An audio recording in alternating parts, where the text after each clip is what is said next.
Hey guys, Sean Hammond with PremierGuitar.com. We are with the one and only Steve Stevens here, who's touring with Billy Idol, and we're doing a rig run down here. First, we're going to take a look at the guitars you brought on the road, Steve. Great, yeah. I just, for the last, I guess, almost a year now, I've been working with Nags, and Joe Nags was the head of the custom shop at PRS.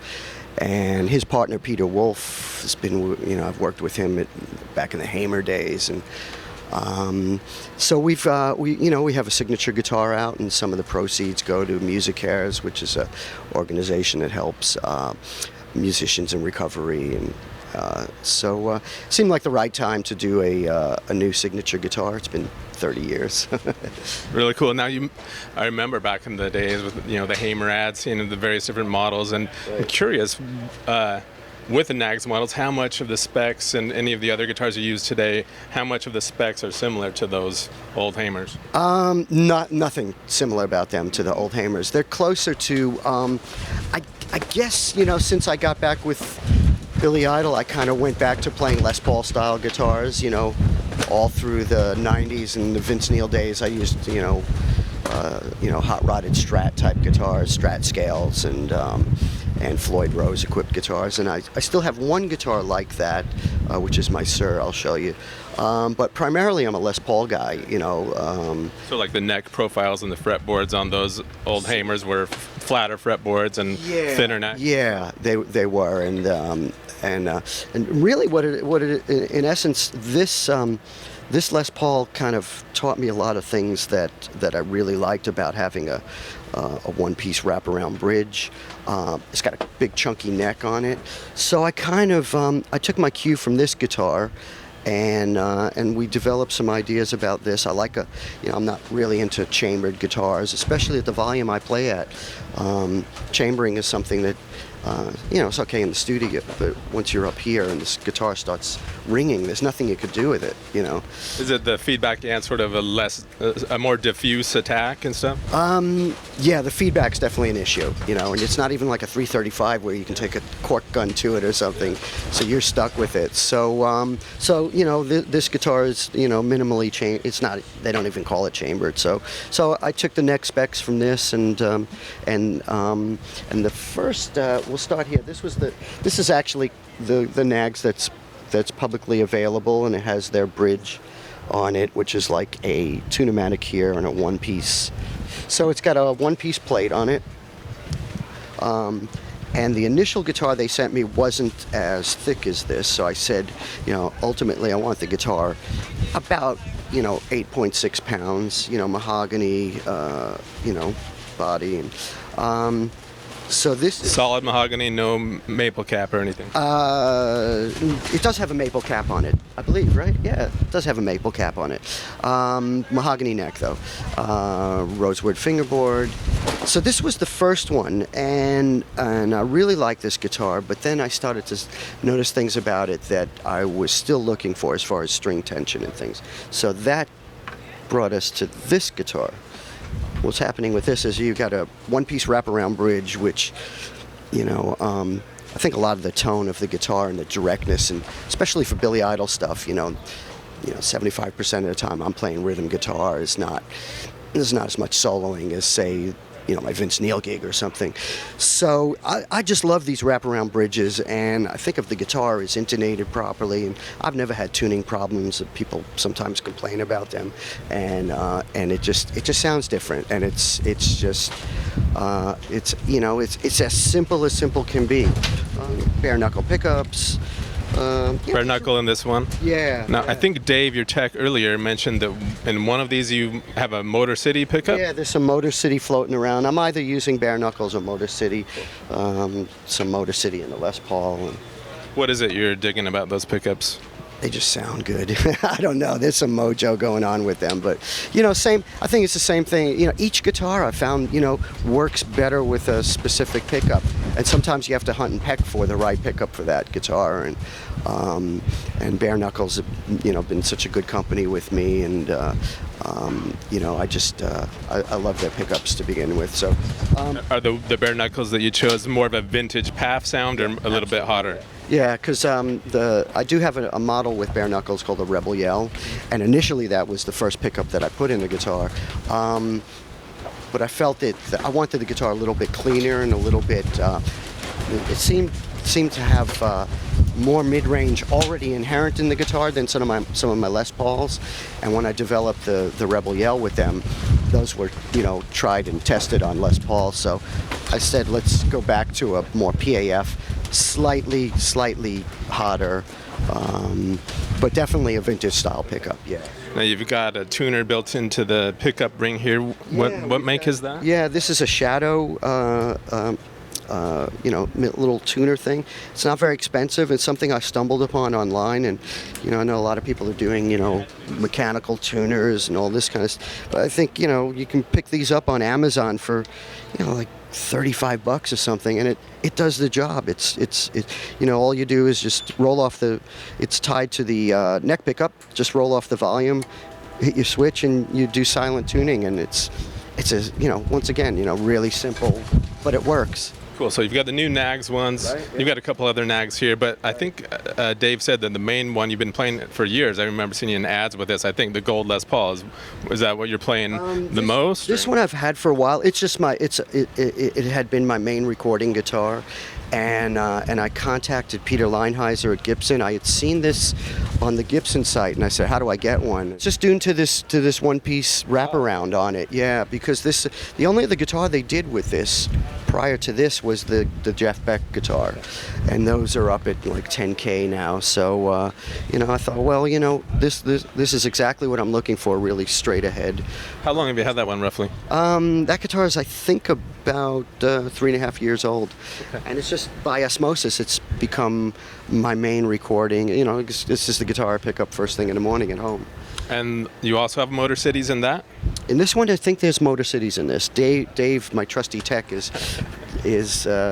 came on board with all these pickups, and we just tried different ones. And I bring in the bare knuckles, he brings in the Motor Cities. So.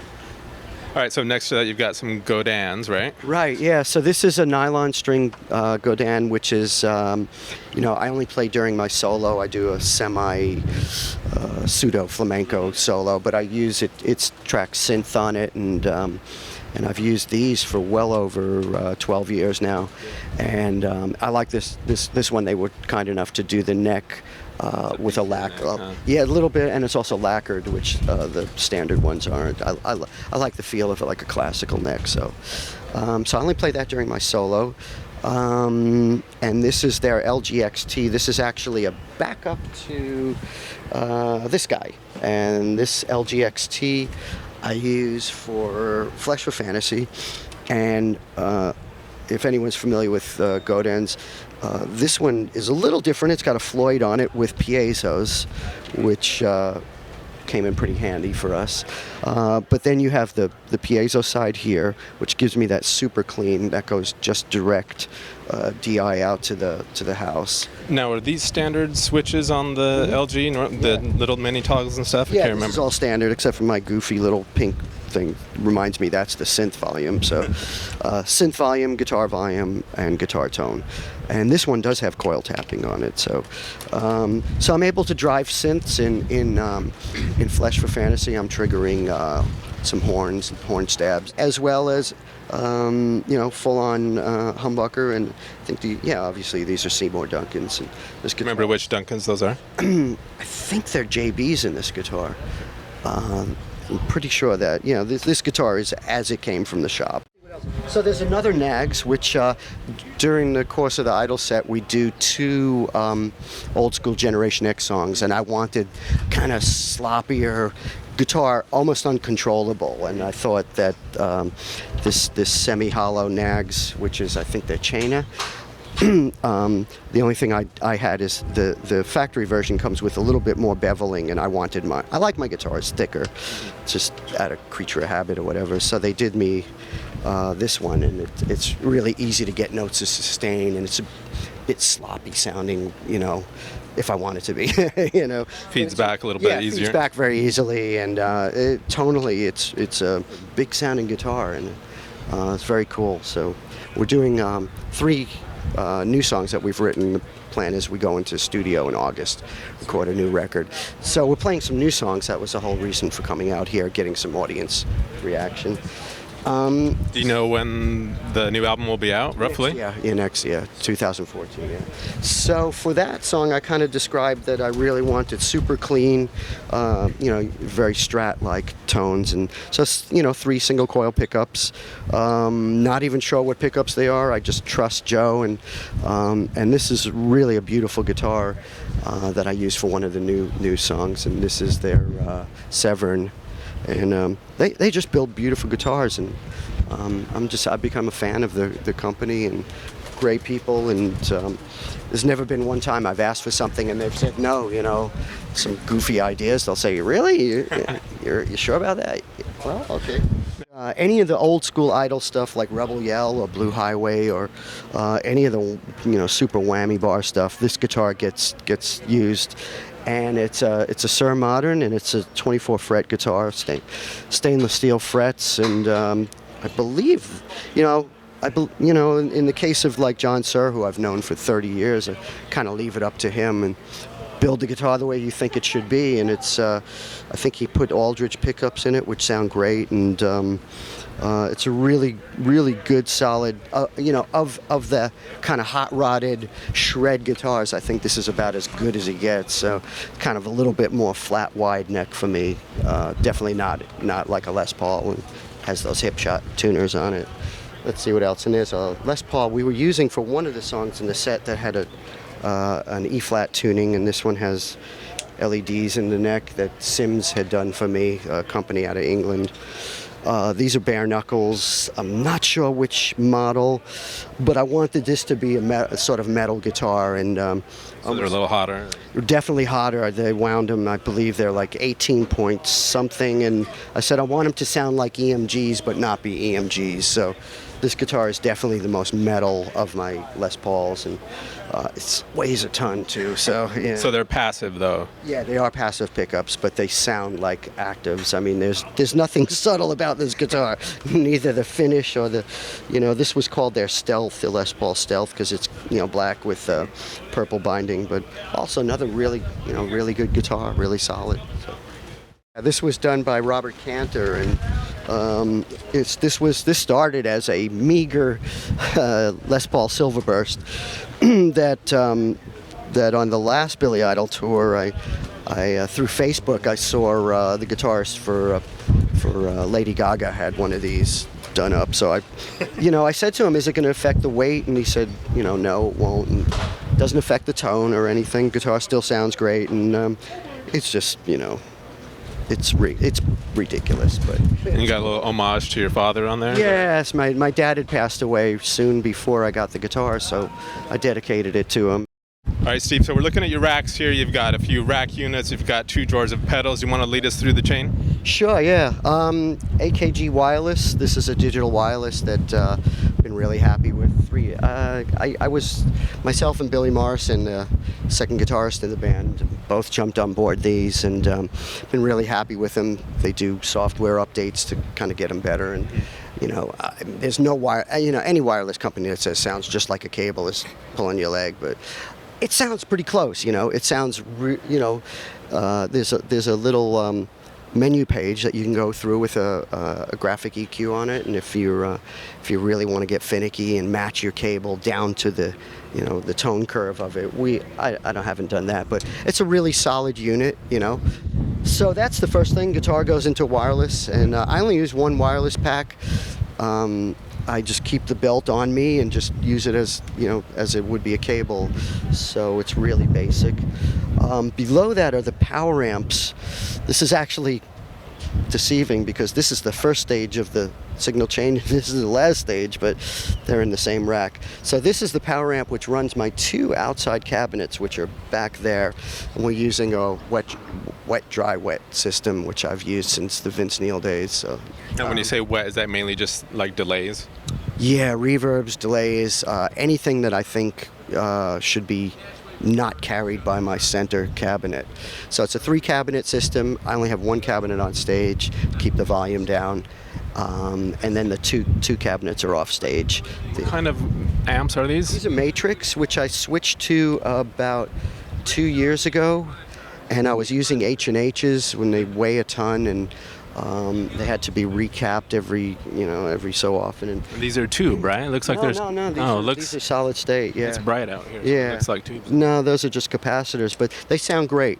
We did a A and B against my old H&H's, and sorry, these kick the H&H's right out of for what I'm using, because I'm not using like a preamp distortion or anything, and a lot of people like to have the tube output stage distortion. Yeah, but I just want to translate my amp, so for that, these work absolutely brilliantly. So. Okay, so from the AKG wireless, it goes to... Right, it actually goes to my switcher here, my access switcher. So out of the wireless into the switcher, and then through a series of this basically has a bunch of loops, signal chain loops, and when I'm not using an effect, it's switched out of the chain, so it can switch program changes, MIDI patch changes, and it can also switch my amps, which I'm using 2 different amplifiers in this Billy Idol thing. So. So is it like one Friedman for dirty and a custom audio for clean, or? Yeah, the Friedman is my main amp that I'm using, and that doesn't have any effects routed through it or in its. The only thing we have is a bit of a noise gate in its send and receive. But then we're using the custom audio, which has a super clean channel on it, which I use for Flesh for Fantasy and a couple of other. Anytime I want to go super clean, that's the amp. And then I'll switch to its other channel, which does have effects in its chain, and the effects in that chain are this Paradox TZF, which does that kind of classic 60s. This is through zero flanging, which sounds like an old Hendrix record or something, and the other effect in that signal chain is this slicer, which is locked to MIDI clock, which we have a Pro Tools rig out on the road with us. So our drummer is on in-ears, and he plays to a click. So I'm locked no matter what tempo he's at. I can do slicing and stutter effects live in time with my drummer, which is really cool. All the other effects, primarily on this drawer, go in front of the amp, so they can be in front of the custom audio amp or in front of the Friedman. And there's a Chandler boost for solos, and this is actually on the same chain as this EQ pedal. So I use a combination of like slight boost and EQ curve for my solos, just to bump it up a little bit. Then there's an old Phase 90, which does the usual kind of Van Halen-esque thing that I don't think I even use this on any Billy Idol stuff, so there's not really a whole need for it. But my Joe Meek compressor, which I use for all the clean stuff, goes through that. Yeah, exactly. Sound blocks, fuzz box, which I use in conjunction with the clean channel for like there's that middle drop down of Rebel Yell, that which people think is a synth, but it's actually DI'd fuzz guitar. So then I use this guy for that, and he's in the same chain as this because I like to EQ the fuzz as well. And then this is like a Univibe. This is my Vibe tool. Really cool sounding, like Univibe type pedal. Sounds great with humbuckers. A lot of the traditional Univibe ones sound great with a Strat, but not so good with humbuckers. And this one sounds good. Then there's as you pointed out, a Mogerfoger, which I do for some wacky ring modulator effects. And that's it. And this was something we were using to boost the send and receive. Don't use it anymore. Now, which Billy Idol songs do you do the ring modulator stuff on, or is it mostly on the other gigs? No, I use it on this, but only for there's a extended guitar solo before Blue Highway. So I do some, I quote like some classic guitar things in there, and I use that to do like Bridge of Sighs by Robin Trower in there, like kind of pay homage to my favorite guitar players. So. Now, can you take a minute to talk a little bit about your signature amp? Is it similar, very similar to the previous Friedman amps, or just? Yes and no. It's kind of like there's my old, 69 Plexi that I've recorded so many records with, and And that was always my recording amp, and at one point I did tour with it. So we kind of took the best of that amp and the best of, I guess, the Friedman Brown Eye, and we kind of amalgamated them, but also gave, one of the other things I said to Dave was that, people would want to have another channel, a clean channel, and this is essentially like a Fender Twin second channel. So I thought, well, give people, some flexibility, give them a great Marshall-esque channel, but also give them a clean channel too. So was it 6L6s or EL34s? EL34s, yeah, EL34. For both sides? For both sides, but it's got a lot of headroom, and and it's channel switchable, and also there's a little switch in the back for this gain structure, which, depending on the situation, I like to have a lot of gain available on tap for the amp, and then turn it back. So turn it back on your guitar, you mean? yeah, exactly. So that for solos and stuff, I can get a lot of sustain out of it. But then if I want to, lay back on stuff, I'm one of those guitar players that really listens to the singer.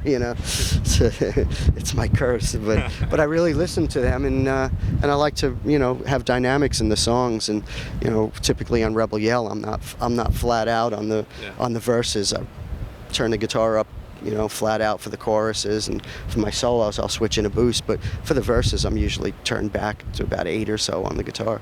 So now, is this the Brown Eye then, or?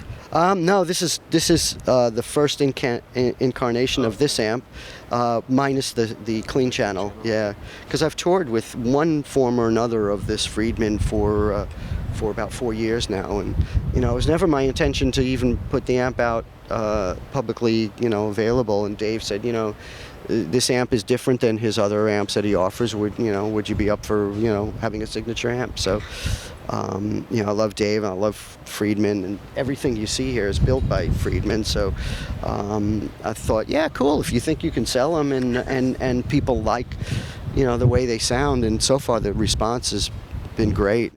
Now, is this one a backup right now, and same with the bottom custom audio? Exactly, they're backups, yeah. Do you mind showing us a few different sounds from your pedal board up here? Yeah, sure, yeah. All right, Steve, so you've got your Godin LG on to do the synth sounds. We're Yeah, going through a let me show you. GR33? Yeah, so typically I'll show you like Flesh for Fantasy, which is, I've got my presets here. I've got, I think, 5 presets going for this song.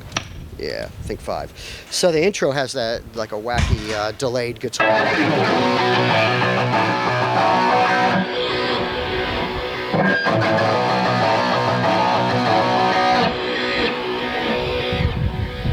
And then within one, I can switch to my clean sound, which also has there's my piezo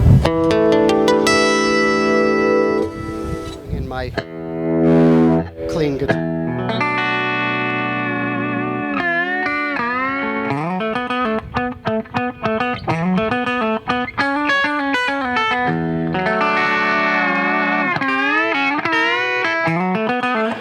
That kind of stuff. Nice. So it gives me that super clean stuff happening, Then for my, in that song, as I mentioned, I have some synth triggering stuff. So then on that, I'll do horns with.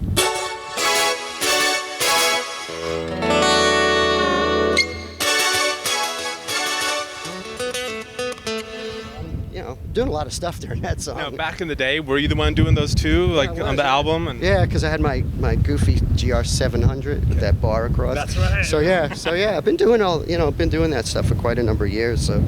So that's what's happening in Flesh, and then during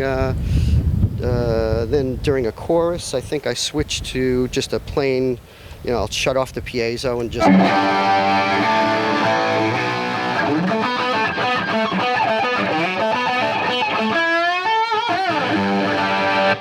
So yeah, this is during the intro of Blue Highway. Is like a Blue Highway, you said? Yeah. So we've got I use.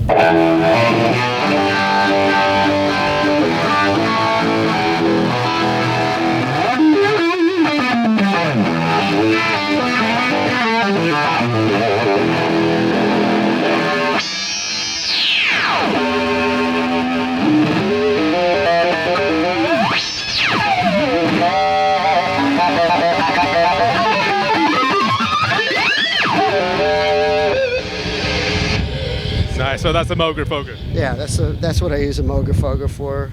Just to play, show you with basically the basic sounding guitar.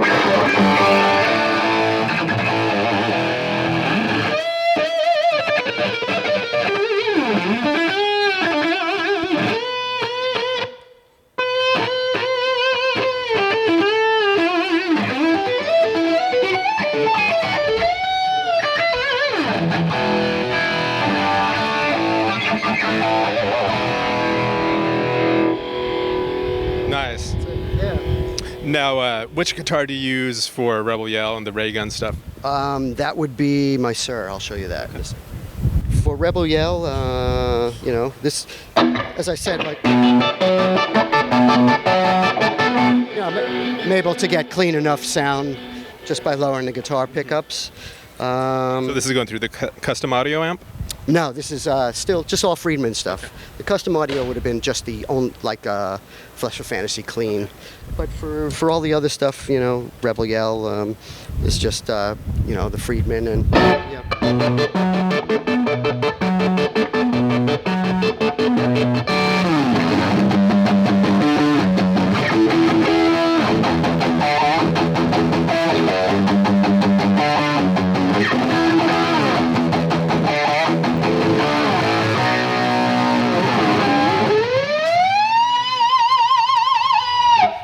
Stuff. Nice.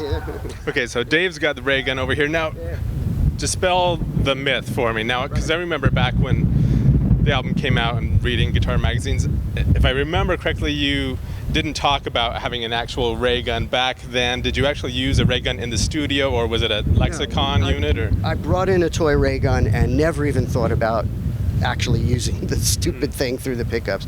So I used a Lexicon PCM 41 just to get like super modulation. But then after that, I was dedicating a whole rack unit to doing one thing, and I was like, what am I doing? Actually, I want the ray gun. So I get these toy ray guns, and a lot of them have like this one I think has like 8 different sounds. And you got to find one that has the speaker on the right side. So you go, you know, that goes right, the speaker's right there. It's loud as hell.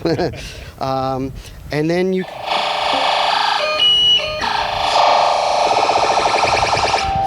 So obviously the rate control is something that I do to it. Doesn't come with that. So I open it, you know, when I opened it up, I was tinkering around and I found the right part of the circuit board which had a resistor on it. I said, well, if I vary that resistor, it's going to vary the rate.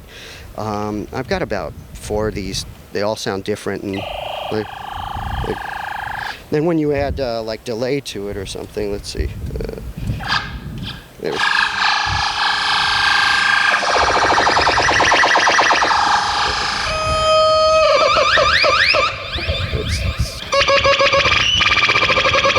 It's all good fun. Nice. So you soldered that in there yourself? Yeah, you know, you have to, as I said, you have to find a ray gun. They don't make these anymore, so I'm always on eBay looking for backups because they get tossed around and stuff. So during this is my Godin Nylon, and during my solo, I usually call up this.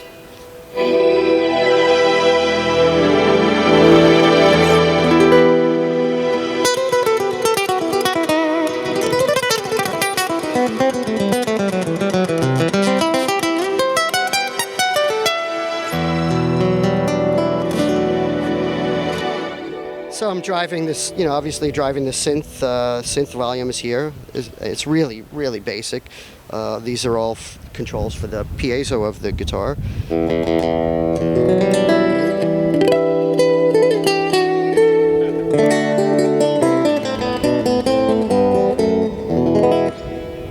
Do I owe those guys money now?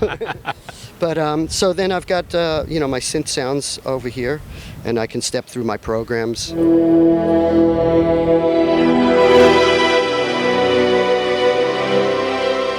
What's cool is on this I've got it set up, I believe, on this patch, which is a hold, which I can hold and then play against it.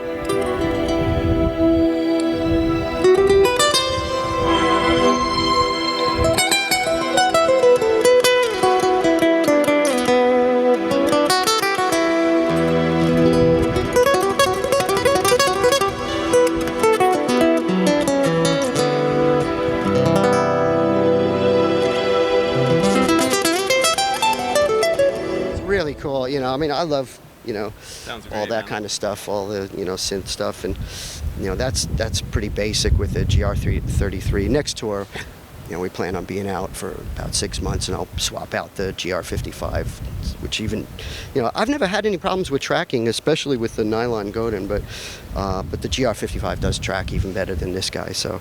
Sweet. Yeah. Well, thanks so much for showing us all My this pleasure. stuff. Yeah, my pleasure.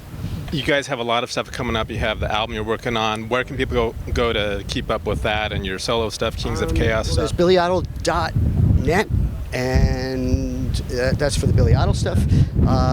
Steve Stevens' Facebook, is which I'm most active on. And I think there's a section of the Billy Idol site dedicated to you too, right? that's right, yeah. If I'm doing clinics or anything, the Idol people post all that stuff because we're family, you know.